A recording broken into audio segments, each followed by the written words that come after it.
ya, padahal bukan sebab akibat ya. Kemudian bisa juga induksi ini melalui hipotesis ya, hipotesis dan teori. Oke, kita nanti akan fokusnya di analogi. Ini sedikit saja hukum logika ya, ini menurut John Stuart Mill ya. Ini lama sekali. Ada 4 katanya dikatakan ya.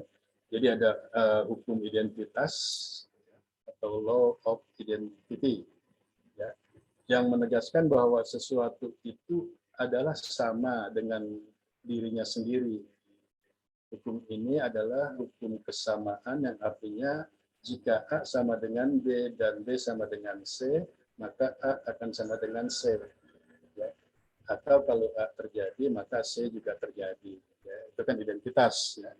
Kemudian ada contradictive, ya, law of contradiction, atau hukum perbedaan, mengatakan bahwa sesuatu itu pada saat yang sama tidak dapat sekaligus memiliki sifat tertentu dan juga tidak memiliki sifat tertentu itu. Nah, kalau A enggak sama dengan B, B enggak sama dengan C, maka enggak mungkin A dan C itu bisa terjadi bersamaan dalam waktu yang sama. Jadi kontradiksi ya, nggak bisa dia. Kemudian ada istilah di sini nih bahasa Indonesianya ya, hukum tiada jalan tengah. Ya, kalau bahasa Inggrisnya itu law of excluded middle. Ya.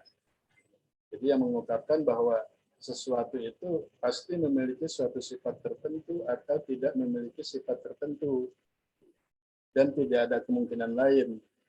Jadi jika A diketahui dan B diketahui, maka adanya kejadian tersebut, C misalnya, mesti karena sebab lain. Ya, jadi bukan karena A dan B. Dan yang keempat, hukum cukup alasan. Ada bahasa Inggrisnya law of sufficiency. Ini menjelaskan bahwa jika terjadi perubahan pada sesuatu, perubahan itu haruslah berdasarkan alasan yang cukup. Artinya tidak ada perubahan yang tiba-tiba tanpa alasan yang dapat dipertanggungjawabkan secara rasional. Nah, hukum ini merupakan hukum pelengkap dari hukum identitas tadi. Ya, ya. Ya ini sedikit aja ya. Jadi memang tentang hukum dasar daripada logika. Ya, menurut John Stuart ya ada 4 lah. Ya, itu. Kemudian kita tadi masuk ke analogi ya, teknik logika induksi tadi kan ada yang generalisasi ya. Jadi yang generalisasi ini mengikat seluruh fenomena sejenis dengan fenomena individual yang diselidiki. Namanya saja generalisasi ya. Dasar pengujiannya jumlah faktor yang representatif, kemudian jumlah variasi fenomenanya, ada nggak hal-hal yang menyimpang ya, dan harus konsisten dalam penyimpulan. Kemudian tadi yang kedua analogi. Nah, analogi ini bertolak dari satu atau sejumlah peristiwa ya. Jadi bisa satu atau bisa banyak peristiwa kepada satu peristiwa lain yang sejenis ya. Maka ini banyak digunakan ya oleh kawan-kawan kita ya di kedeputian klimatologi ya untuk mencari analog ya kondisi-kondisi musim yang kira-kira menyerupai ya kepada historis musim beberapa waktu sebelumnya analogi. Nah, kemudian unsur pokok dalam penyimpulan analogi pertama peristiwa pokok yang menjadi dasar. Jadi apa nih peristiwa pokoknya? Kemudian peristiwa prinsip yang menjadi pengikatnya. Ya. Jadi sebagai pengikatnya apa? Lalu peristiwa yang akan dianalogikan. Ya. Nah, misalnya beginilah, kita akan menganalogikan kemarau atau musim hujan 2022-2023 ini kira-kira analog dengan musim hujan tahun berapa ke belakang. Itu ya. Nah, tentu harus ada nanti peristiwa prinsipalnya yang jadi pengikat.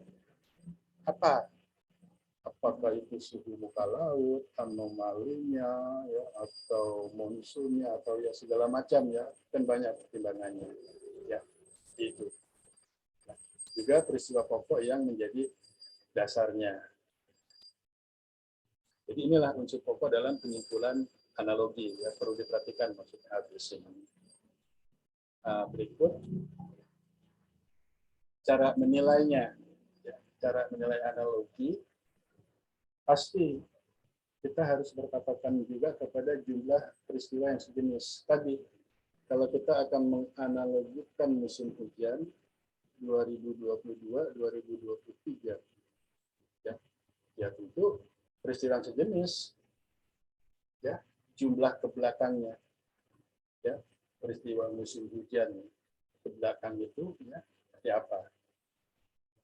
Kemudian aspek yang menjadi dasar analogi tadi aspeknya ya apa ya katakanlah aspek ini kayak parameternya gitu ya, apa yang mau diambil, yang mau jadi dasar. Lalu sifat analogi yang dibuat. Nah ini nanti ya apa mau secara kuantitatif, kualitatif ya. Karena ini nanti menarik ya, karena selama ini juga ketika ditemukan satu analog pada satu tahun tertentu ya, itu hanya kualitatif saja. Oh, perakiraan musim hujan 22-23 ini akan analog dengan 9899 misalnya. Ya. Kualitatif saja. 9899 kayak apa? Oh, bla bla bla bla bla. Jadi tidak kuantitatif. Ya. Kemudian mempertimbangkan unsur yang berbeda, ya artinya ini tetap masih ada pertimbangan lagi ya dari variabel yang tadi, kalau ini kan diambil daripada aspek yang menjadi dasar analoginya ya, tapi tetap harus ada pertimbangan biasalah ya itu kalau untuk memutuskan ya. Kemudian juga harus relevan. Oke, nah selanjutnya ini sedikit saja ya.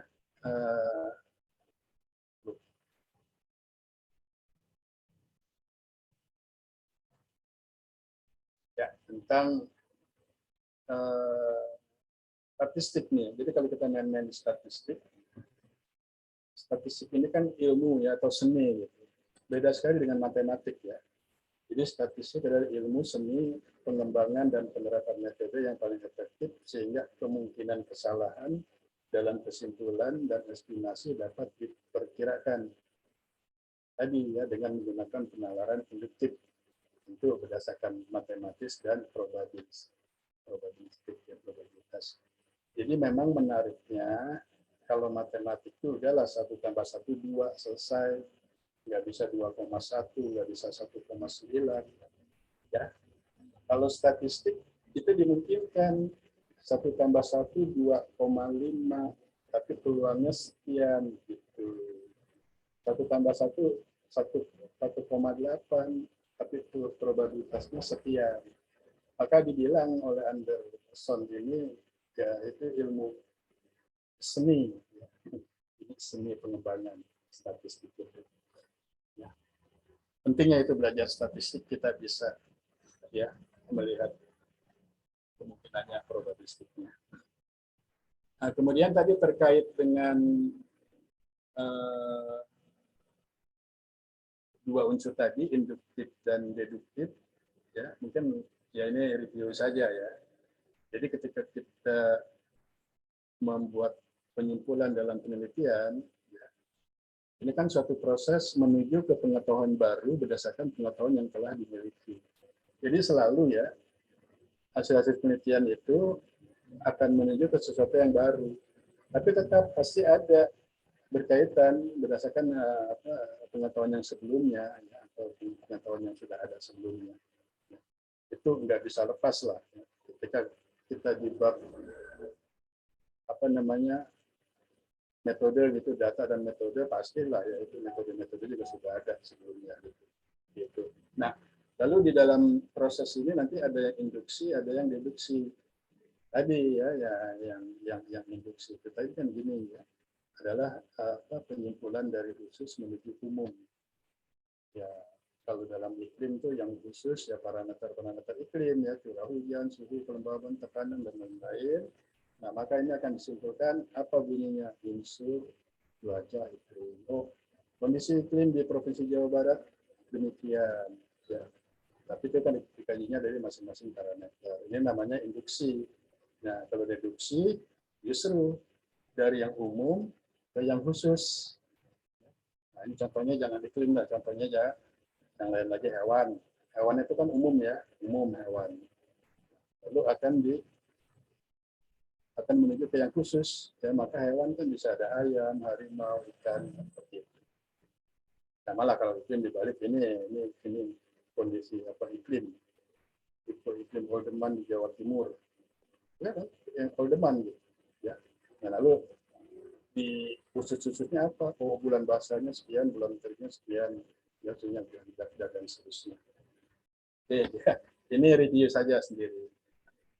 Nah, sekarang ini kita masuk ke ini ilustrasi saja ya. Ilustrasi analogi ini sebetulnya kalau harusnya saya bisa animasikan ya, animasikan, tapi nggak tahu lah kalau dibesarkan malah bisa nggak ya? Oh bisa ya. Ah gini ya. Ini ilustrasi saja. Aduh, oh ini otomatis jalannya. Jadi ada data hujan bulan Januari 80 sampai sekitar 2010. Itu ada kejadian hujan sekitar 400 mm ya. Tadi yang warna merah itu ya. Jadi juga ini yang hijau ini ada yang sekitar 350 ya. Kemudian nanti ada yang berapa? Nah, ya dari 30 tahun itu mutlak ya, ada yang tertinggi sampai mendekati 700 mili bulan Januari di Jakarta. Jadi apa namanya? Itu adalah ilustrasi. Artinya satu kejadian alam termasuk iklim dan di dalamnya juga mungkin hujan itu bisa saja berulang, walaupun pengulangannya tidak harus sama persis, ya, tapi mirip-mirip gitu. Itu saya pikir itu ya memang sudah hukum alam, ya. Hukum alam seperti itu. Nah, salah satu tadi ilustrasinya keadaan hujan bulan Januari di Jakarta, ya. Nah, ini coba ya, kita ulang dari awal ya. Nah, ini kan ya, ada yang mirip sekitar 400 mm ya, itu kan terulang beberapa kali. Kemudian ada yang sekitar 600, itu kan ada ya tahun 81, 2000 dan 2009. Ada juga ini ya walaupun cuma 2 kali sekitar 300 mili ya, 91 dan 2010. Nah, kemudian pasti dari sekian periode itu pasti ada satu puncak yang tertinggi terjadi tahun 2002 di Januari 2002. Ini sedikit saja ilustrasi ya, mengenai analogi pengulangan ya, pengulangan kejadian alam. Nah, lalu ini saya mencoba membuat variabilitas musim kemarau pada periode tahun La Nina, pada periode El La Nina dengan menggunakan analogi. Ya. Nah, tadi kan ditanya ya, ketika mau menggunakan analogi apa nih concern parameternya? Ya, oke, saya fokuskan menganalogikannya ke nilai anomali suhu muka laut. Di wilayah mana? Ya, oke lah di wilayah nilai 34. Karena kan suhu muka laut banyak ya. Ada di Pol, ada di perairan Indonesia. Nah, saya fokus di nilai 34. Karena bikin satu ini aja, waduh, ya tadi pekerjaannya hampir 1 bulan. Karena ini di zona musim 342. Kalau saya rapat tuh cuma bikin misalnya Tangerang gitu ya, Banten, wah bukan diprotes ya, lo kok cuma Banten Pak Nur, Indonesia dong gitu. Padahal kalau mengerjakan Indonesia itu waduh 342 jam ya, yang nggak bisa sebentar lah. Jadi ini memang bahan saya buat di NCOP ya, NCOP pada tahun 2016. Nah ini kaitannya kan dengan materi kuliah kita, ya, metode analogi. Oke, ya jadi sebagai pendahuluan saja yang akan dilakukan di sini adalah menganalogikan anomali surface temperature ya, di wilayah Indo 34. Nah, ini kan ceritanya waktu itu di Mei 2016 ya, kita ini dituntut kira-kira musim kemarau 2016 ini kayak apa? Ada enggak kemiripan-kemiripan karena 2016 ini setelah mengalami Nino 2015 ya, ada enggak kemiripan-kemiripan yang lalu itu tahun Nino yang diikuti Nina ya bisa terulang di kemarau 2016. Waktu itu situasinya seperti itu ya, yang harus dijawab ya. Nah, maka ini kan pasti analogi gitu ya, kita harus membuat analisis analogi gitu ya. Saya berpikir oke, saya akan analogikan parameternya anomali SST apa periodenya, karena yang akan ditanya adalah kemarau 2016 ya, maka saya buat nanti analogi parameter ASST 2015-16 dengan tahun-tahun sebelumnya ya, dengan tahun sebelumnya, lalu menggunakan apa nih Pak Nur dilihat apa dari kurvanya, dari nilainya. Aduh, kita berpikir kalau dari nilainya, kurvanya kan sulit ya, jadi mungkin bisa bias antar satu orang dengan orang lain. Ikalah saya akan tentukan dari nilai koefisien korelasinya, ya, nilai R-nya. Nah, nanti dari situ saya boleh dong mengambil R yang paling tinggi, ya, itulah yang bisa dijadikan analog ya, untuk kemarau tahun 2016. Jadi itu konsep pemikiran saya. Ya. Oke, jadi nanti diregresikan ya, dikorelasikan kondisi 2015-16 ini terhadap 30 tahun sebelumnya, mana yang paling mendekati. Bukan mendekati, mana yang R-nya yang paling tinggi. Ya.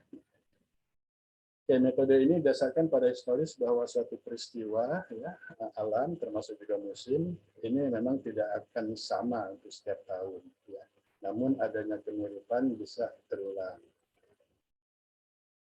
Nah, lalu langkahnya korelasi ASST Nino 34 ini saya gunakan 23 bulan.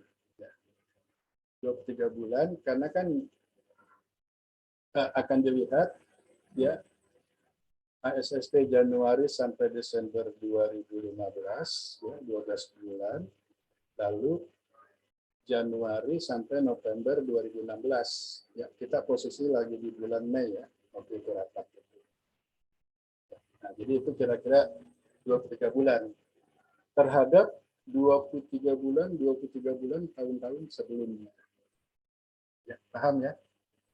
Kan kalau membuat pasangan regresi harus seperti itu, periode yang sama gitu. Oke, ya. Nah, tapi ketika posisi di Mei 2016, kita kan belum punya yang Juni sampai Novembernya. Nah, maka untuk data Juni sampai November 2016-nya, saya gunakan prediksi dari BMKG. Kita tahu ya, BMKG itu kan sekarang selalu membuat prediksi ASST, ya, baik di Nino 34 maupun di Pol. Ya, sudah gunakan. Ya kan, kita seolah-olah ya itu kan dibuat oleh BMKG ya, itu inputan yakin lah gitu masuk ya, daripada bikin sendiri. Sebenarnya kan kita bisa ya membuat prediksi tapi namanya anomali suhu muka laut, ya agak nggak tepat juga kalau digunakan prediksinya pakai metode-metode time series. Ya maksud saya kita kan punya series ASST kan bisa puluhan tahun gitu. Hitung saja pakai ARIMA bisa kok ya. Pakai ANPIS. Tapi sebetulnya kurang ya karena ini adalah anomali suhu muka laut. Ya. Nah, teman-teman di Kedeputan Klimat ya ada membuat prediksi anomali sea surface temperature. Ya. Karena institusi internasional lainnya juga kan ada membuat ya seperti itu. Oke, intinya data yang Juni sampai November 2016 ya saya ambil dari prediksi BMKG. Nah ini biasa ya, ini makanan kita rutin ya selalu ada BMKG ya. Nah ini kan ya ada dari NSEP, Genstep, BOM. Nah saya ambil ini BMKG ya mulai Juni 2016 sampai November 2016. Ini kan udah resmi diterbitkan ya. Jadi angka ini akan saya ambil untuk mengkorelasikan dengan periode sebelumnya. Oke. Nah, inilah ya. Jadi ini angka ASST ya dari tahun 81 sampai terakhir nih. Ya, karena kan posisi kita ada di sini ya, ada di bulan Mei. Ini ada datanya ya, anomali. Nah, tadi ini adalah prediksi dari BMKG. Nah, lalu periode ini 23 bulan ini ya dikorelasikan ya, dalam periode yang sama ya, dalam periode yang sama ya ke tahun-tahun sebelumnya ini ya, maka keluar nilai R-nya. Ya. Jadi misalnya ini ya, min 0,72. Ya, ini adalah regresi antara 2015-2016 terhadap 81-82. Itu maksudnya. Ya. Dan seterusnya ya. Nah, dari apa namanya dari tahun-tahun ini yang paling tinggi diperoleh nilai R-nya adalah regresi dengan 97-98. Ya. Jadi 2015-2016 itu nilai R-nya tertinggi dengan 97-98. Tadi di pendahuluan saya katakan saya berpedoman kepada itu, ya, analoginya. Analoginya, oke, parameternya anomali suhu muka laut, lalu dilihat dari apanya Pak Nur, dari nilai korelasinya. Ya, di 23 bulan terakhir dengan 23 bulan selama 30 tahun. Ya, nah, maka diperoleh. Ya. Ini tertutup sama ini kalau nggak salah 0,96 atau 95 nanti kita lihat. Ya, tertinggi ini. Maka saya putuskan, saya pelajari 9798 kayak apa nanti untuk dianalogikan dengan 2015-2016. Oke. Nah, lalu ASST-nya ini coba kita buat kurvanya gitu ya. Kan banyak juga ya nilainya yang 0,93 ini dengan 9495 ya yang warna biru. Ya. Nah, yang tahun berjalan 15-16 adalah yang putus-putus ini. Ya. Nah, dengan 9798 ini tadi 0,95 ya yang paling tinggi. Jadi dengan yang merah ini yang paling tinggi. Ya. Dengan yang terakhir 2009-2010 ya, ini cuma 0,94 yang hijau ini. Jadi oke lah ya kalau dilihat dari kurvanya juga mungkin ya ini yang agak mendekati. Tapi meskipun di awal-awal tahun 2015-nya ya kan beda ya dari 3 tahun yang dianalogikan ini ya, kelihatannya lebih tinggi nilai positifnya di 2015. Jadi menarik juga nih ya kejadian kemarin 15-16 itu sejak awal tahun dia sudah anomali di atas 0,5 walaupun di April dia sempat kembali lagi netral gitu ya. Lalu kemudian terus melonjak. Dan menariknya, ini kan tahun sebelumnya, ini tahun berikutnya ya. Berarti kalau ini 15, ini 16.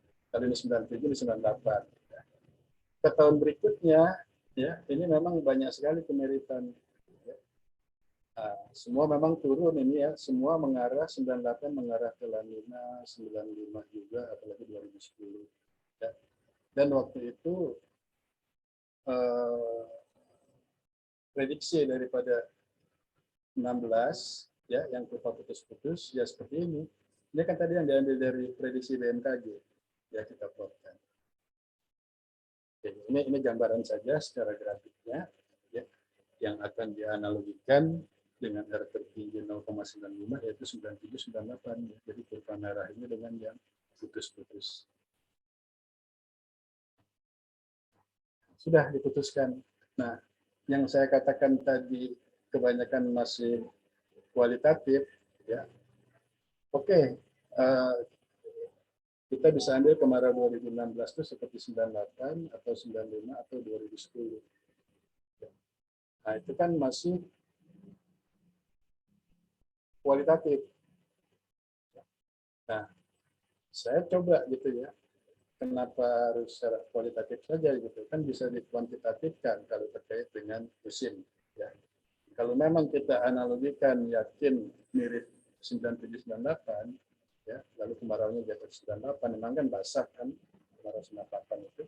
Ya sudah, kita punya data kok di 342 jam data tahun 98. Ya sudah dicari saja variabel musimnya, kapan awal musimnya jatuh, gimana sifat hujannya, maju mundurnya gimana, panjang musimnya gimana, kan seperti itu. Nah, itu yang saya lakukan ya. Sehingga saya gunakan analisis awal musim kemarau ya 98. Ini menggunakan data hujan tahun 98 di 342 jam. Nah, ini saya katakan lumayan cukup lama ya. Nah, dan ini terus hasilnya saja ya, karena perhitungannya ada di Excel. Jadi inilah musim kemarau tahun 98. Kondisi 98 itu dari 342 jam ya, kalau ini masing-masing per pulau saya buat ya. Sumatera ada 54, Jawa 150 dan seterusnya. Di 98 itu ternyata yang mengalami musim kemarau hanya 239 jam. Ya, masing-masing uraian seperti ini. Ya. Di Sumatera tidak semuanya, dari 54 cuma 25. Termasuk Jawa ya. Dari 150 jam tahun 98 itu cuma 128. Yang jelas-jelas ada kemaraunya. Dan tentu tidak mengalami musim kemarau ya selisihnya saja ya, 22 29. Jadi dari 342 setelah saya analisis data tahun 98, 239 ada muncul kemarau, 103 tidak mengalami musim kemarau. Lalu mengenai deviasi maju mundurnya terhadap rata-rata, ya dari tentu dari yang mengalami ya 239 ini 178 mundur, ya kemudian 51 sama. Oh ternyata ada juga yang maju 10. Ya. Makanya ini ya, jadi kalau kita memang menggunakan data observasi ya, ya memang kalau mau pakar tuh ngomong secara umum mundur ya benar gitu ya. Tapi kan kalau memang mau kita lebih detail lagi, ya kita lihat data observasi, ternyata ada juga yang maju 10. Di mana sih yang maju ini? Di Bali ada 3 jam, NTB 2, NTT 5. Ya, inilah kelebihannya kalau kita punya data observasi. Mungkin kalau pakar-pakar kan nggak bisa masa 98 tahun La Nina ada kemaraunya yang maju. Oke? Nah ini senjata kita. Ada kok, saya pakai data ini ada 10 jam. Ya, di Bali 3, NTB 2, NTT 5. Mau apa? Oke, ya. Kemudian panjang musimnya ya ternyata memang kejadian 98 itu antara 3 sampai 6 bulan ya. 10 sampai 15 Desember. Musim kemaraunya ya. Jadi nggak ada yang lebih dari 5 bulan itu bukan nggak ada ya, apa sedikit gitu. Ya, yang terbanyak adalah sekian. Coba. Nah ini kan ditabelkan ya, jadi selesai hitung itu di 342 tahun 98 kayak apa, musim kemarau, ada yang masuk, ada yang enggak gitu ya. kita bandingkan dengan rata-ratanya, yaitu panjang musimnya seperti apa, lalu direkap ini. Nah, kekurangannya kan kalau kita rekap dalam tabel ini kita nggak tahu ya sebelah mana sih. Ya, Jawa dibilang Sumatera 54, 25 yang masuk 29 enggak. Yang mana itu? Ya, di Jawa masih ada 22 tahun 98 itu nggak kelihatan kemaraunya di mana gitu. Nah, maka memang harus dispasialkan. Nah, sebelum ke spasial, saya tampilkan grafiknya tadi ya, grafik deviasi awal musim kemarau 98 terhadap 81 2010. Jadi ini ya, sekali lagi ini maksudnya analogi ini ya. Jadi kan tadi dari parameter anomali suhu muka laut di minus 34, lalu saya buat nilai persen korelasinya, diperoleh kan 97, 98. Ya tahun-tahun lain juga ada nilai R-nya. Ya. Bahkan ada juga tadi yang R-nya berapa 0,93. Tapi udahlah karena ini diambilnya memang yang tertinggi ya satu ya, yang tertinggi. Jadi maksudnya ini tujuannya 2015-2016 ini akan mirip dengan 97-98. Itu kan analogi kan itu yang dicari-cari. Mirip tahun berapa nih? 97, 98. Oh gitu. Kita tahu semua bahwa setelah Nino 97 diikuti Nino 98 yang itu yang signifikan ya, Ninonya signifikan, Ninonya juga signifikan. 2015 Ninonya pun signifikan. Ya, bahkan kalau lihat dari pengaruhnya di analisis 97 itu kalah dengan 2015. Ya, kalau lihat dari hujannya tuh ya, orang mungkin jarang sampai ke situ. Kalau di analisis 15 lebih hebat gitu. Nah, pertanyaannya, apakah 16 ini juga akan seperti 98 gitu? Persis Nino diikuti Nino 98. Nah, oke. Oh, ternyata setelah saya korelasikan, memang korelasinya yang tertinggi gitu kan, ya, dari anomali suhu muka laut. Itu. Nah, jadi waktu itu saya sarankan, oke, berarti kemarau kita 2015 ini akan menyerupai seperti 98. Lalu kan saya nggak berhenti di situ, ditanya lagi. Ya, saya selalu tuh pasti nanti akan ada yang tanya di floor ini, seluruh 98 kayak apa? Nah, itu yang jarang terjawab. Padahal kita sudah punya data 98, ya sudah punya lah. Orang kita punya data dari tahun 1971. Nah, itu makanya dulu banyak juga dari floor. Kalau memang sudah melakukan analogi, ada kemiripan dengan satu tahun tertentu, tolong di tahun yang dianalogikan mirip itu ya seperti apa. Jadi kita tahu gitu kan, tadi ya, mau maju kah, mundur kah, apa iya masuk semua musim kemarau atau enggak. Nah itu ya, nah, ini yang saya lakukan. Oke ya, nah ini grafiknya gini, karena nggak mungkin ya 342 saya buat tampilan satu grafik, maka saya pecah, ini mulai Sumatera dulu, ya Sumatera pun saya pecah, Aceh Sumut, Jambi Riau, nah ini Sumbaksel lah ya, sampai ke Bangka Belitung. Ini deviasi terhadap rata-ratanya. Jadi memang umumnya positif, mundur ya. Ini adalah zoomnya. Jadi umumnya sama dan mundur. Untuk yang memasuki musim kemarau, ada musim kemaraunya maksudnya. Dan deviasinya seperti ini, ya. Tidak ada yang maju. Oke, mundur ya antara sampai dua dasarian. Kemudian untuk Banten, Jabar, Jawa, Jatim, Jawa lah ini ya. Ya Jawa kita perhatikan ya, ini mundurnya ada yang sampai di Jawa Timur 14 dasarian ya, 140 hari atau 5 bulan. Ya. Kemudian ya kalau kita katakan sekitar 3 bulan lah ya. 6 dasarian 3 bulan ya. 2 sampai 3 bulan mundur ya di Jawa. Kemudian, nah ini, ya, tadi kan ingin membuktikan, katanya di Bali, NTB, NTB ada yang maju. Nah ini, ya, jadi di Bali ada 3, ya, ini mungkin kalau kita lihat nomor jomnya ya 216, 217, 218, 219, maju itu, ya. observasi data dasarian membuktikan dia maju, mau diapakan, masa mau dibilang mundur tentang Lanina, nggak bisa dong gitu. Maju 3, NTB maju 2, ya, JOM 224 dan 225.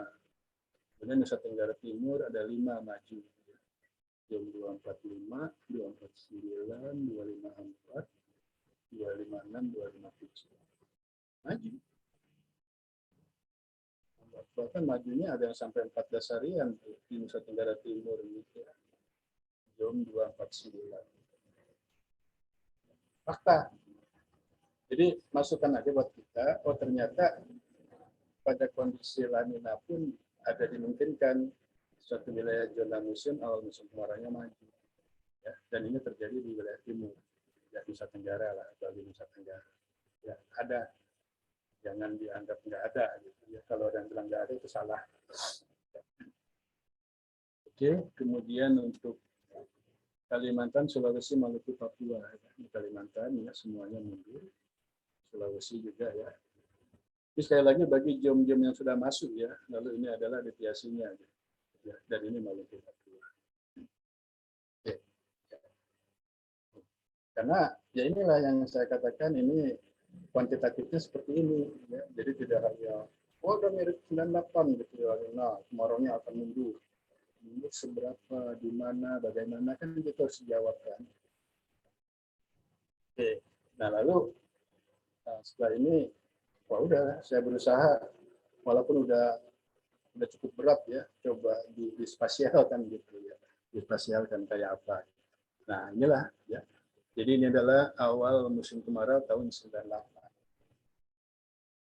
Kalau memang yakin 2016 akan menyerupai 98, ya kurang lebihnya seperti ini, maksudnya begitu. Kan analogi begitu kan.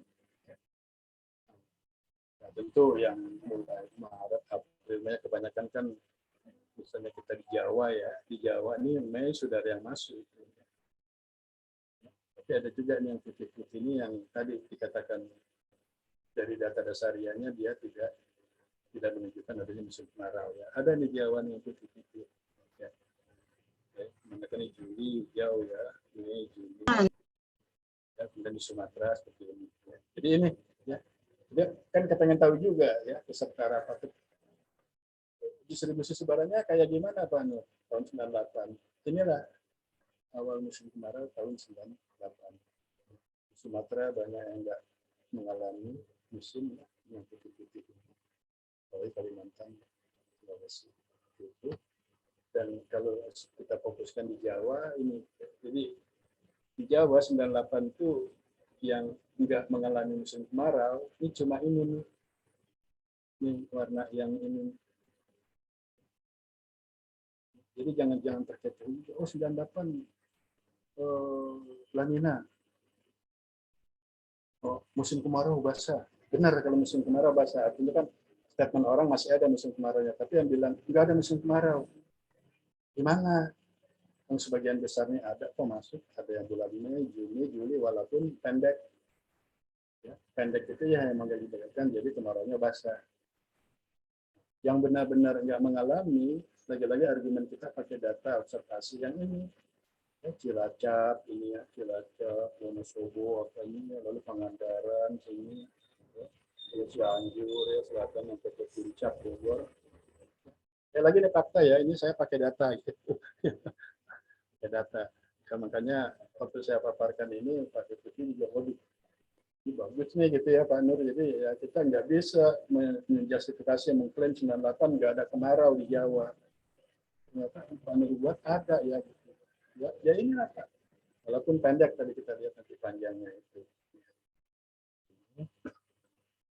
Kemudian ini deviasi awal. Nah ini tentang maju mundurnya. Ya. Nah kan tadi ya semuanya memang mundur gitu ya. Bahkan ada yang sampai 3 bulan ya. Ada juga yang sampai 19 harian ya. Yang banget banjir ini. Tapi ada juga loh yang maju tadi kan. Ini kali ya. Bali, Nusa Tenggara Timur, dan ini ada sedikit ya Nusa Tenggara Barat. Jadi ya tetap ada mau diapakan gitu orangnya data, ya, ada yang maju musim kemarau 98 walaupun La Nina. Oke. Kemudian apalagi? Oh ini kalau mau fokus di Jawa. Nah, di Jawa juga semuanya mundur, ya nggak ada yang maju. Oke, wajar lah ya, mundur sesuai teori. Tahun basah, La Nina, kemarau mundur, ya di Jawa. Tapi di Nusa Tenggara ada beberapa yang maju. Kemudian, nah ini panjangnya. Ya. Jadi panjang musim kemarau, tadi ya yang putih-putih spot ini yang nggak ngalami ya. Lalu yang berwarna-warni ini ya. Emang di daerah NTB ini banyak juga yang lebih dari 5 bulan ya kemarau. Jadi tetap ada loh kemarau itu. Ya, tahun La Nina di Bali Nusra, termasuk Madura. Ya. Walaupun daerah lainnya pendek ya musim kemarau. Oke. Nah, tadi kan untuk kemarau kan. Nah, jadi kira-kira gambaran kemarau 2016 ya mungkin ya seperti ini. Ya, panjang musim kemaraunya, lalu ini maju mundur terhadap rata-ratanya, ya kan analog dengan 98, kurang lebih seperti ini. Maka kan ini menjadi masukan nanti dari teman-teman itu kan model-model statistik lainnya maupun dinamis, ya, lalu dijustifikasi lagi dengan analogi ini sampai dimatangkan, lalu diambil keputusan. Nggak bisa juga saya nyarankan ini pakai ini yang juga kan tidak pernah ada tahun yang sama mirip. Oke, ada itu biasa hukum alam. Sama ya nggak bisa ya, maka harus dikoreksi lagi ya dengan luaran-luaran model lain. Oke ya, ini tadi karena sudah masuk kan di kemarau 98. Nah, istilahnya analog dengan kemarau 2016. Lalu musim hujan 16-17-nya kayak apa? Ya, kalau kita masih yakin analognya dengan 98, maka kan 98-99. Inilah awal musim hujan 98-99.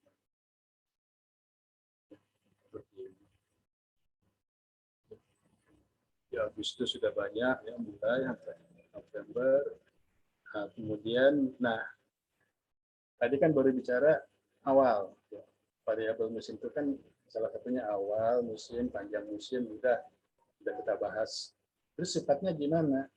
Nah, sifat itu kan representasi dari persentase ya, curah hujan satu musim. Ya sudah, ya saya kerjakan lagi. Gimana persentase curah hujan musim kemarau 98 terhadap normal? Kan seperti itu kan ya pengerjaannya gitu. Maka kembali lagi ke metode yang kemarin ya, menghitung sifat hujan itu memang tetap dalam satu periode musim kemarau. Ya.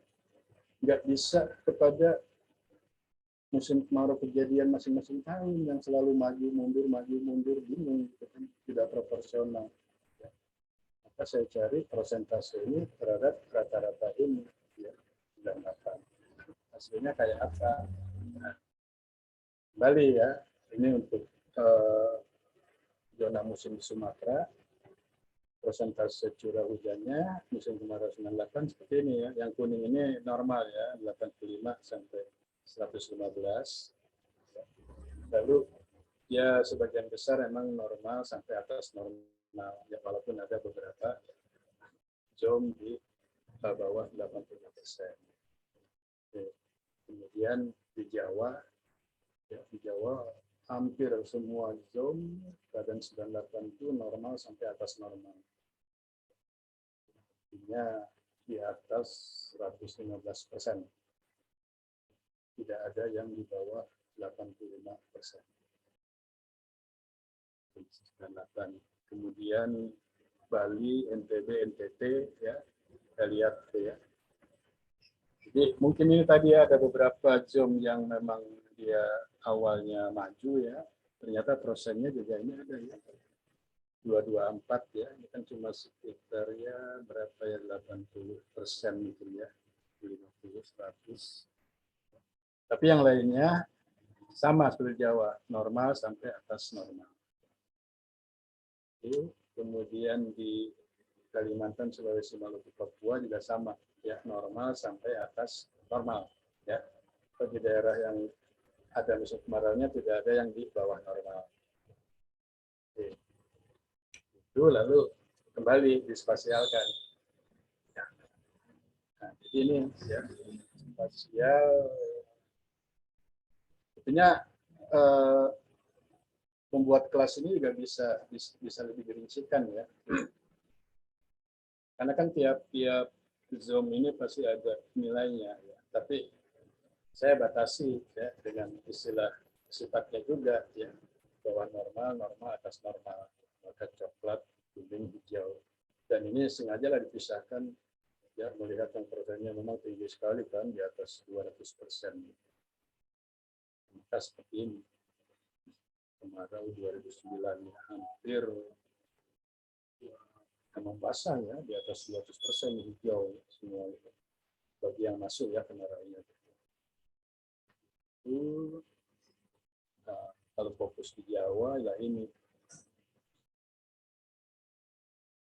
di Jawa tinggi ya, di atas 200%, bahkan 300 ya, hampir ini. Memang wajar. Jadi sekali lagi begini ya, apa filosofinya lah, pemahamannya. Tetap kemaraunya ada 98 itu. Pendek ya, kalau lihat dari panjang pendeknya tadi. Dan persentase curah hujannya sangat tinggi. Ya, di atas 200% itu kan udah 2 kali lipat dari nilai rata-ratanya ya. Kan kelihatan sekali ya.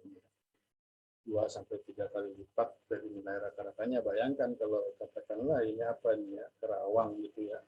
Kalau Kerawang biasanya ketika di musim kemarau itu cuma 300 mili, tambah 98 itu terjadi dia sampai 900 mili gitu kan. Kan pemahamannya seperti itu. Tapi itu juga mungkin yang menjadi ya pakar ya, masyarakat menilai wah ya basah gitu ya, basah nggak ada kemaraunya. Tapi kan nggak begitu juga.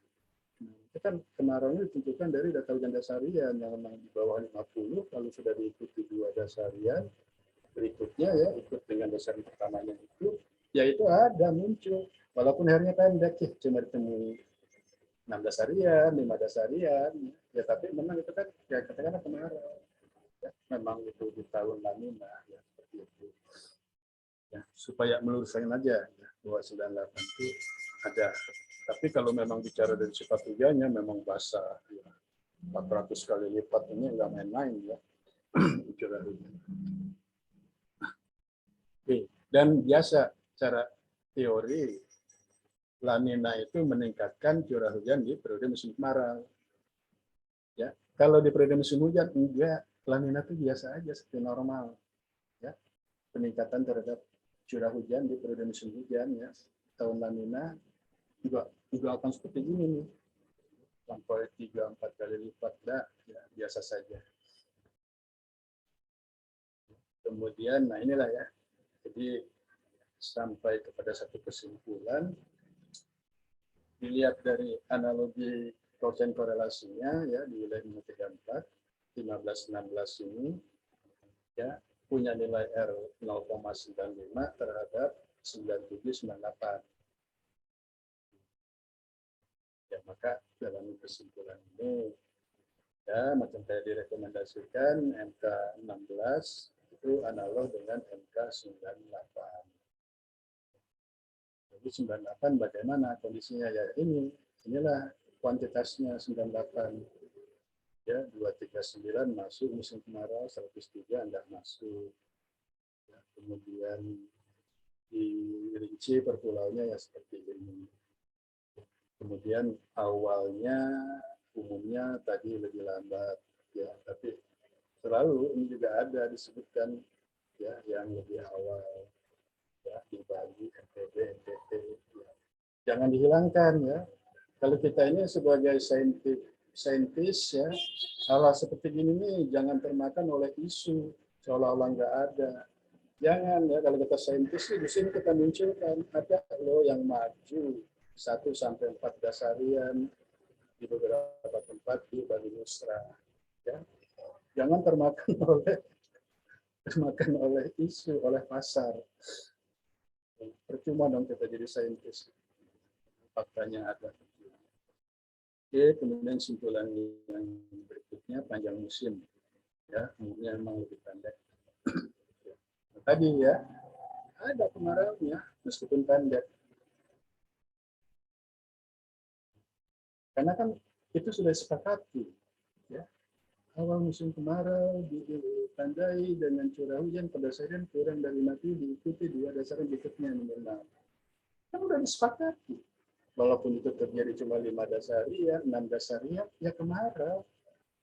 Terus mau dikategorikan apa? Kalau cuma 5 dasarian, 6 dasarian, anggap aja nggak ada. Kan nggak bisa juga. Anggap aja musim hujan. Nah, maksud seperti itu. Ya. Jadi tetap saya juga dulu katakan ada pas 98 itu ada kemaraunya. Kan di Telur waktu itu nggak ada 98 La Nina. Kemarau basah. Ini musimnya nggak ada. Ya siapa bilang gitu nggak ada. Ya. Nah, ini hasil olahan data saya gitu kajian saya. Nah sifatnya oke ya. Umumnya AN ya tadi kan ya. Sampai dengan 350%. Ya. Main-main ya 3,5 kali lipat dari nilai rata-rata. Nah, jadi ini ya rangkuman yang bisa saya paparkan ya karena dulu memang saya ditugasi gitu ya karena yang dari STMKJ ini membuat analogi musim kemarau 2016 terhadap kejadian tahun-tahun La Nina. Ya.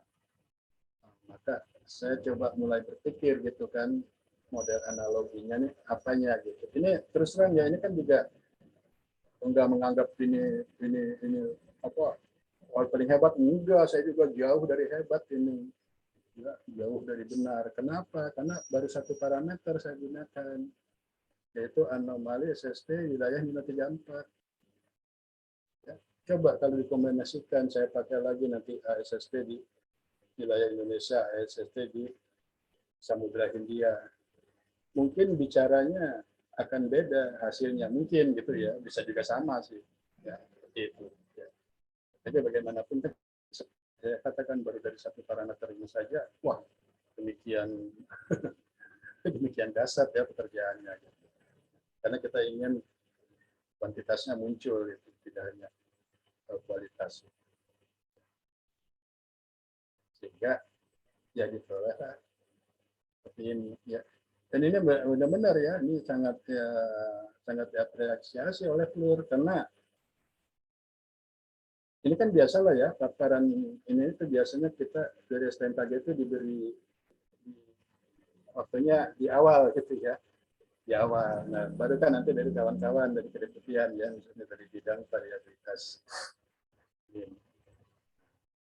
Lalu ketika bidang varietas iklim juga paparan ya dari hasil-hasil pemodelannya bla bla bla bla bla yang menghasilkan ya memang agak mirip-mirip gitu ya akan minggu banyak akan minggu sebab hujannya juga akan atas normal ya.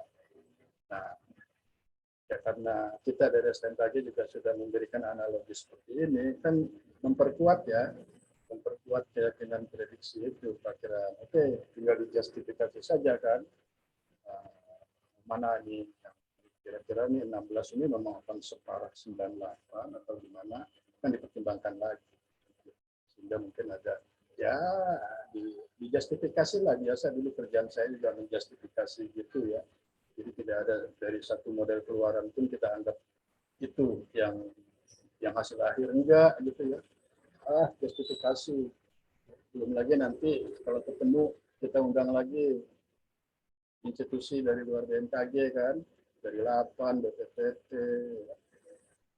ya kasih lagi masukan justifikasi lagi seperti nanti baru final akhir, ajukan ke kepala badan, ya kepala badan udah oke, baru sahnya tuh setelah kita lakukan jumpa press release, ya hasilnya seperti itu.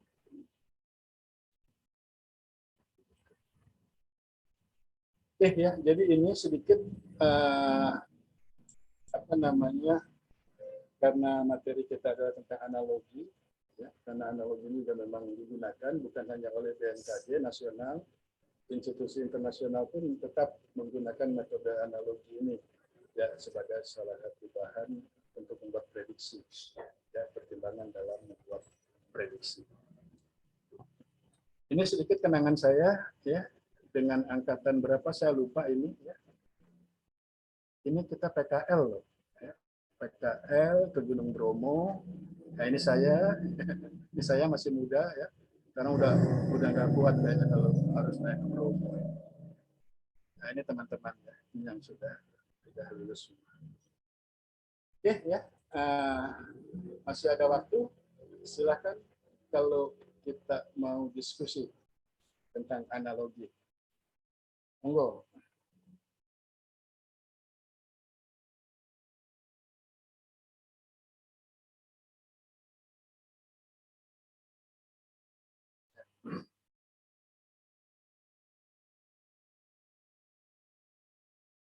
Silakan kalau ada.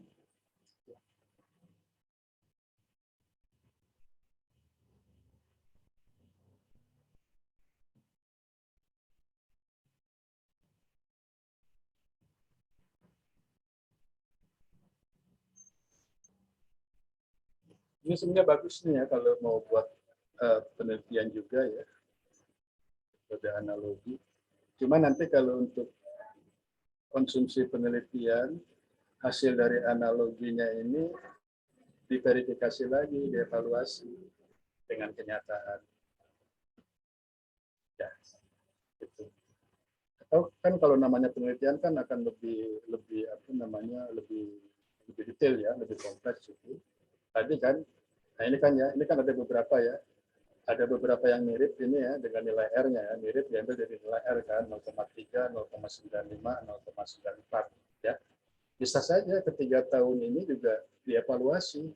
Tadi kan saya baru fokus ke 9798. Coba lihat 9495, kemudian 2009, 2010. Ya.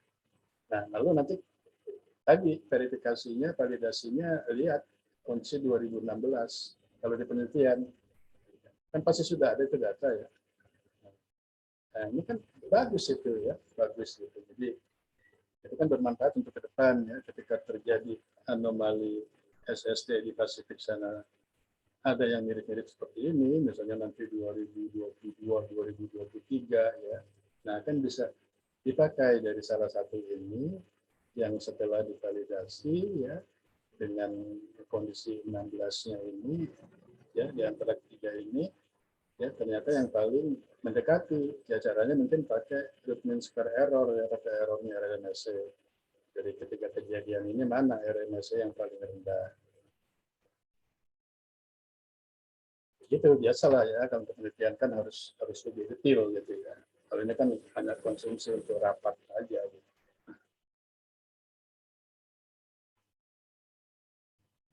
Oke, ya silakan yang mau masuk. Cuman memang yang agak berat ini nih.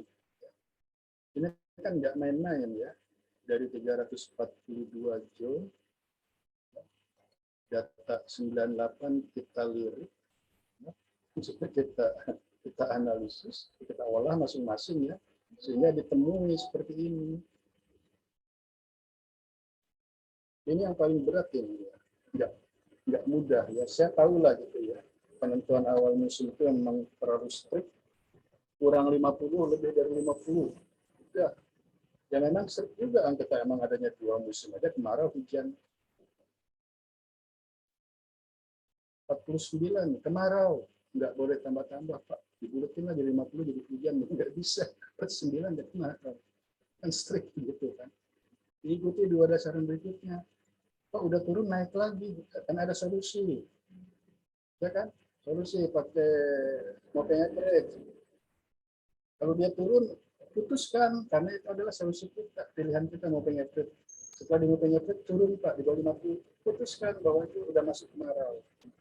Nggak salah kan, kita ini kan bicara pakai dasar sains itu ya. Ada metodenya, saya pakai pengeprit. Jadi yang fluktuatif itu naik, setelah di-average-kan, ternyata dia memang jatuh di bawah. Ya sudah, putuskan masuk. Mau bilang apa lagi? Jangan terus bingung gitu. Oh, turun naik lagi, turun naik lagi. Atau pakai konversi 3 dasarian dalam jumlah 150. Jatuhnya di mana dia? Oh, masih tetap hujan. Ya, putuskan, ini belum kemarau, ini hujan. Jadi gitu, memang harus ada apa ya? Ada ketegasan. Karena saya yakin nanti ketika kami itu memeriksa data tahun 98 di masing-masing jom ini, mulai dari jom 1 di Aceh sampai jom 342 di Merauke, itu pasti macam-macam itu.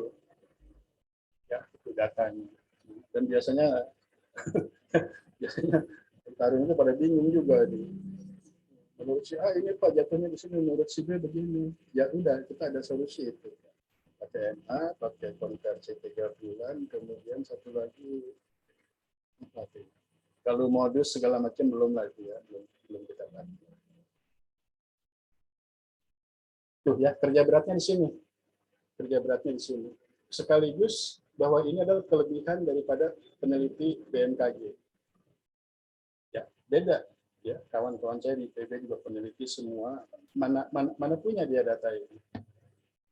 Disitulah kelebihan kita gitu ya. Makanya tadi ketika kita menemui ada yang maju di Bali Nusra, siapa tuh yang punya? Kita. Nggak mungkin peneliti di luar kita tuh punya, kalau nggak dia nggak punya data. Bahkan dia nggak akan percaya gitu. Nggak mungkin lah tahun lanina maju. Ya, maka di situ saya katakan ini juga sekaligus senjata kita.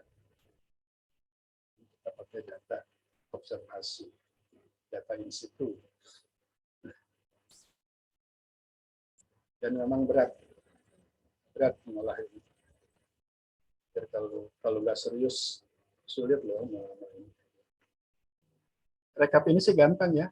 Oh iya, jatuh yang masuk 239, yang nggak masuk 103 ya. Lalu dibandingkan rata-rata. Cuma jadi satu tabel aja kan gini kan. Waktu tapi pekerjaannya ampun-ampun.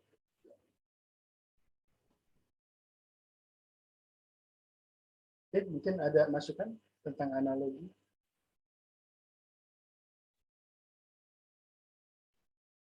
Mungkin sebagai informasi ya, kalau teman-teman kita di kantor pusat, emang sudah berkembang ya cara melakukan analogi ini ya, malah sudah menggunakan pakai cluster juga kan ya. Jadi dia cluster gitu, analoginya parameternya dari apa, cari SST di 0, lalu SST di 0, SST di Nah, ya, lalu di cluster tiap tahun tuh kayak apa tuh si kurva itu bisa sih ya di cluster dikelompokkan nanti tahun mana yang mirip. Malah kemarin waktu kita mau bikin kemarin 2001 tidak ada satu tahun pun yang mirip dengan tahun 2021 ya, dari hasil pengklasteran dari 3 parameter yang dilakukan oleh teman kita di pusat ya. Susah juga namanya kalau nggak ada yang mirip ya mana gitu ya. Itu kan ya salah satu metode. Makanya saya kan menawarkan pakai nilai R-nya. Ya, kalau R kan pasti akan keluar ya. Ya udah yang paling tertinggi 0,85, yang lainnya di bawah 0,7 ya sudah. Kita kan asumsinya yang tertinggi, ya berarti yang R 0,85 di tahun apa tuh terjadi tahun sekian ya udah analoginya adalah tahun sekian ya kan bisa juga kan ya. Ini namanya metode ya, namanya seperti itu. Oke ya, lebih dinamis ya. Kalau 8 itu mengadakan analoginya lebih kepada dinamika ya. Jadi luaran-luaran model-model dari internasional, termasuk dia juga bikin model itu coba ya buat cari kemiripan gitu. dinamika atmosfer ini.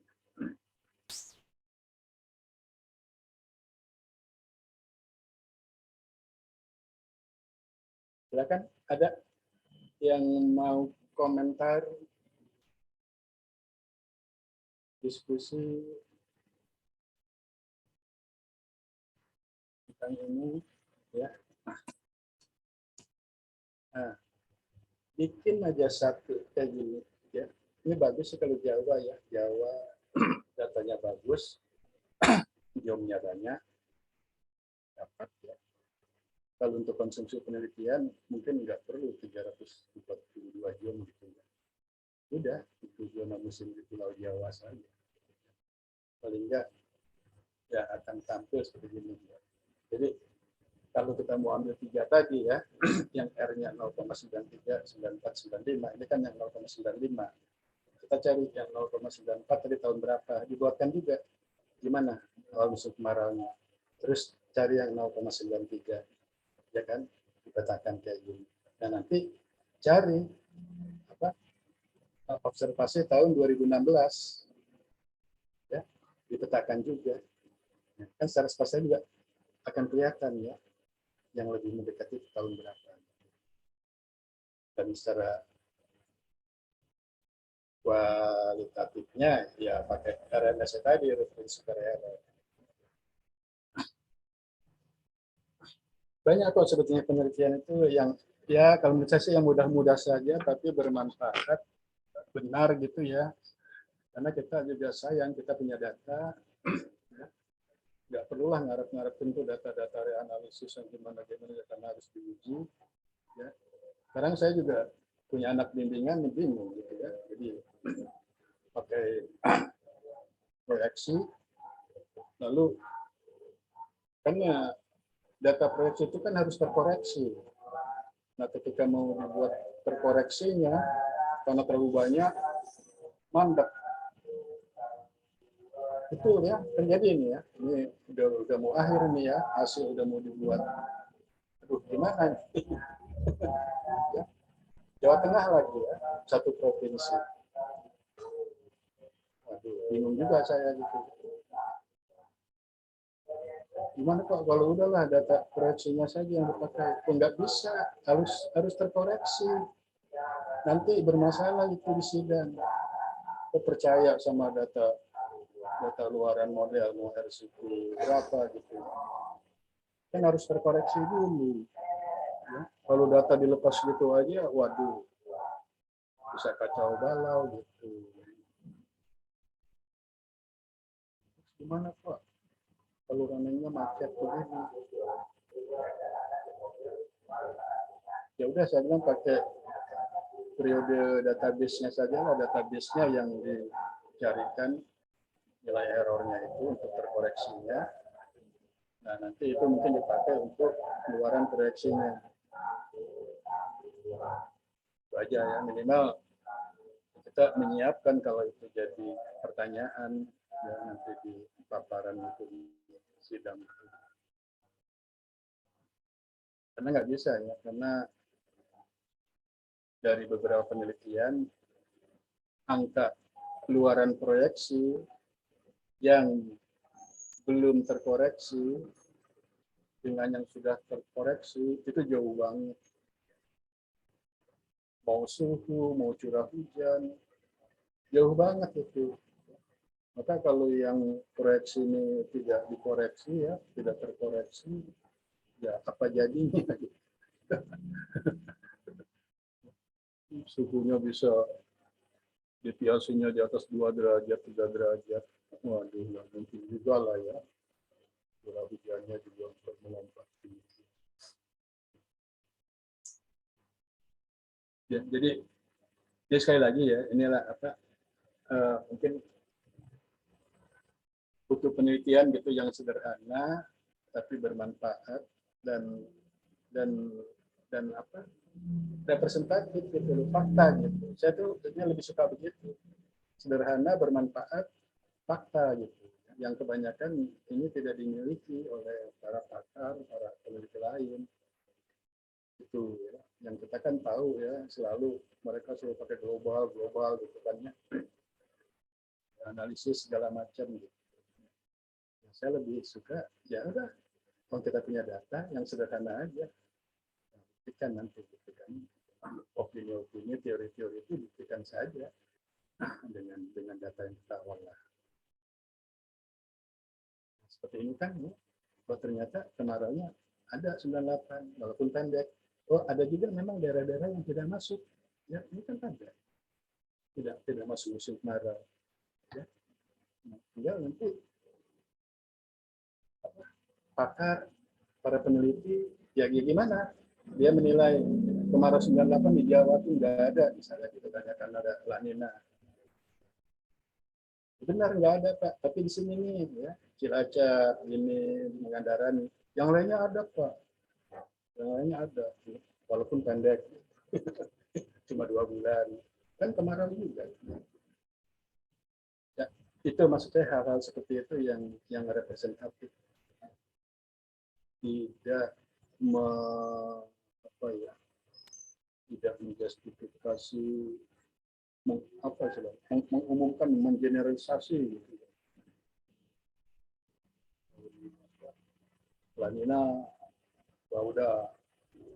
Kalau kemarau basah statementnya benar ya. Tadi kan dilihat dari persentase curah hujannya, ya bisa 3,5 kali lipat, rata-rata 3 kali lipat dari rata-rata ya basah. Benar, setuju statement. Tapi bahwa kemaraunya terjadi atau enggak, nah ini kan jadi perdebatan. Nggak ada kemaraunya. Ya sering loh itu, kadang-kadang orang BMKG sendiri yang buat statement ini. Nggak ada musim kemaraunya. Ya. Nah, mungkin ya, tadi kita ya sayang gitu. Kita punya data, ya. Kan ngurus data tuh nggak gampang kalau kita data observasi.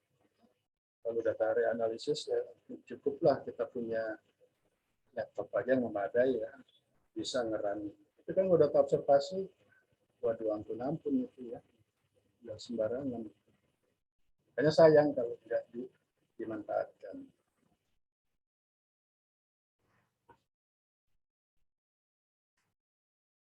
Oke, ada yang ingin bertanya? Ya, bekal ini metode. Izin tanya Pak. Ya, silakan. Buku, Iya silakan Pak, tuh. saya buku Pak. Terkait tadi dengan analogi gitu ya Pak ya, apakah juga akhirnya untuk mendekati keakuratan dari metode analogi ini perlu rentang data yang panjang juga Pak, atau cukup misalnya, oh ini sama jadinya bisa dijadi pertimbangan untuk perakiraan gitu Pak? Iya. Oke ya, ini ini bagus juga ya pertanyaannya. Jadi begini, nah saya kan coba gunakan ya, ini salah satu yang saya lakukan. Saya membuat analoginya melihat parameter ASST, ya, parameter anomali suhu muka laut, di mana di Mino 34. Ya. Jadi sekali lagi ya, silakan mau pakai di Samudra Hindia, mau pakai di perairan Indonesia ya boleh ya. Nah, lalu ketika analogi tadi rentang waktunya, Pak. Nah, ini kan memadai ini ya dari 81 sampai 2015-2016. Kebetulan kita akan menganalogikan tahun 2016 gitu ya. Kira-kira mirip seperti apa ya. Tentu untuk memperoleh dari sekitar mendekati 30 tahun ini, ya, mana yang nanti mirip dengan 15-16, ya, bisa sih sebetulnya ya, ini dibuatkan saja nih kurva-kurvanya, nilai ini kan dibuat grafik seperti ini ya, tapi kan bias nanti masing-masing orang lihatnya. Ya. Maka ada cara perhitungan statistik yaitu nilai korelasi. Gitu. Sama aja nanti dikorelasikan ini kan 2015-2016 terhadap 13-14 terhadap 12-13 terus sampai terhadap 81-82 dan nilainya adalah ini kan nilai R-nya nih ya. Nah asumsinya nilai R itu kan yang terbaik yang mendekati 1 ya oke, karena saya akan mengambil analogi maka saya ambil R yang mendekati 1 0,95. Oh berarti analog dengan 97-98. Makanya saya katakan juga, nggak salah juga dong kalau si B, saya ambil yang ini loh Pak, 0,94. Ya, 2009, 2010. Ya, dia aja monggo. Monggo seperti itu. Atau ada yang mau ngambil 94, 95. Ya. Tapi maksud saya sebaiknya rentang waktunya lebih panjang tuh lebih bagus. Ya, karena namanya kan historis.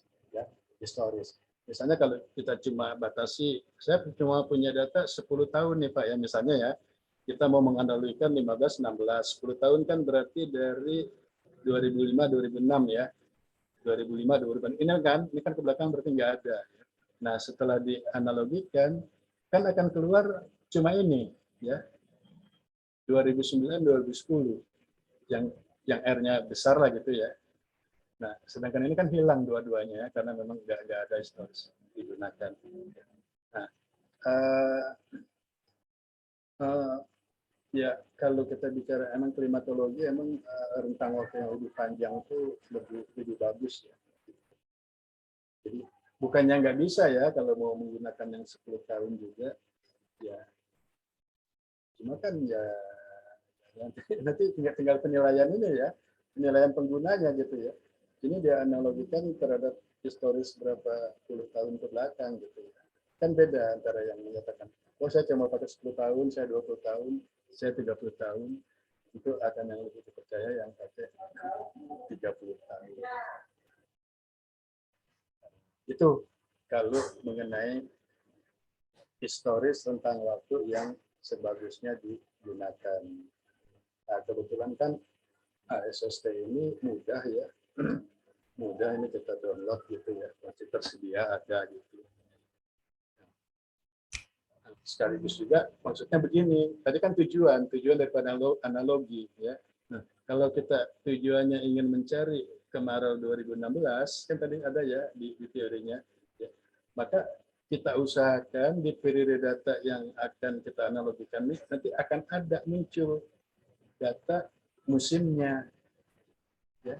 Karena kita akan bicara musim kemarau 2016 ya, maka periode waktu yang dianalogikan diharapkan ada bisa menghasilkan data musimnya. Karena setelah ditemukan satu tahun tertentu, ya seperti apa musimnya. Jadi itu ya berpedoman kepada itu tujuan daripada analogi apa, ya lalu parameternya apa gitu. Itu kira-kira. Baik Pak, terima kasih Pak. Oke. Yang lain? Ya, oke ya silakan aja ya. Ini bagus ya, karena di forum ya baik itu MCOP maupun di forum-forum perakiraan musim, sebenarnya saya belum pernah melihat ya ada uji hasil analogi. Bagaimanapun itu parameter yang digunakan, apa-apa itu di cluster atau gimana ya. Tapi setelah diputuskan kemiripannya dengan, karena bisa muncul mirip dengan tidak hanya 1 tahun, ya bisa 2-3 tahun gitu. Nah, menariknya di konsumsi penelitian, ketika mirip dengan 2 atau 3 tahun, ya udah lakukan itu. Ya, kemiripannya 3 tahun itu mana saja. Nah, lalu tadi diuji tujuannya ini apa ya? Mungkin analoginya akan ke musim. Ya udah dilihat 3 tahun itu musimnya seperti apa. Ya. Nah, lalu dibandingkan kan dengan yang akan dianalogikan itu. Kita kan bicara pasti status data nih. Ya udah dicari nanti errornya mana yang paling kecil. Nah, itu tuh belum ada loh. Ya, untuk operasional juga kayaknya belum sampai ke situ. Ya. Kan biasalah ya kalau kita ini kan kalau rapat kalau udah bicara ini loh prediksinya ini loh gini udah tahun depan tuh udah lupa ya karena kita disibukkan lagi dengan kondisi sekarang. Kondisi sekarang kayak apa gitu. Yang dulu kita buat tuh gimana sih? Ya udah tinggal aja begitu. Istilahnya verifikasi itu masih jarang dilakukan ya. Verifikasi dari model-model. Nah, itu adalah peluang untuk konsumsi penelitian.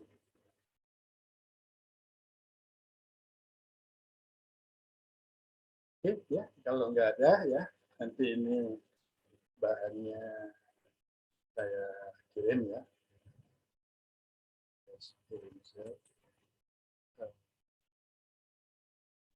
Ya, mudah-mudahan ini bisa bisa bermanfaat. Mungkin minggu depan kita udah mulai masuk ke analisis variabilitas ya, variabilitas mesin. Nah, mudah-mudahan juga nih di praktikumnya ya. Karena kalau yang di semester 6 ini kan saya nggak ngajar ya praktikumnya itu. Mungkin lupa itu ya. Mudah-mudahan tuh ya bisa dikembangkan juga tuh. Model-model analogi, model-model variasi ya. Kombinasi variasi musim gitu. Baik terhadap suhu muka laut ya, maupun terhadap dinamika atmosfer lainnya. Monsoon dengan NGO kalau bisa ya, seperti itu. Bagus itu. Baik ya, karena ini udah jam 10.45 ya, saya sudahi dulu pertemuan ini. Nanti bahannya akan saya kirim ya, sekaligus. Izin bertanya Pak terkait itu Pak, yang belum UTS itu gimana Pak? Oh, yang belum ATS. Nah ini ya saya belum sempat ketemu nih ya sama Kaprot maupun Sekprot ini. Ya. Biasanya sih memang diserahkan kepada dosen yang bersangkutan. Ya, dosen yang bersangkutan. Ya oke lah ya, karena ini juga kan waktu saya juga belum punya waktu ya. Apa mau dikasih tugas saja atau gimana ya. Tapi yang pasti ya kamu harus ada itu nilainya. Jadi mungkin ada dua kemungkinan nanti apakah dilakukan susulannya, tapi biasanya kan kalau UTS nggak ada susulan ya. Paling-paling nanti jatuhnya di akhir ya. Tapi kalau jatuhnya di akhir ya, biasanya saya kasih tugas saja sih. Siapa? Ya, kalau itu nanti disetujui oleh Kaprot. Pokoknya kamu harus menilai lah itu ya, UTS. Ya, seperti itu. Oke, saya izin untuk lab. Ya, sampai ketemu lagi hari Selasa depan. Selamat siang. Assalamualaikum warahmatullahi wabarakatuh. Waalaikumsalam warahmatullahi wabarakatuh.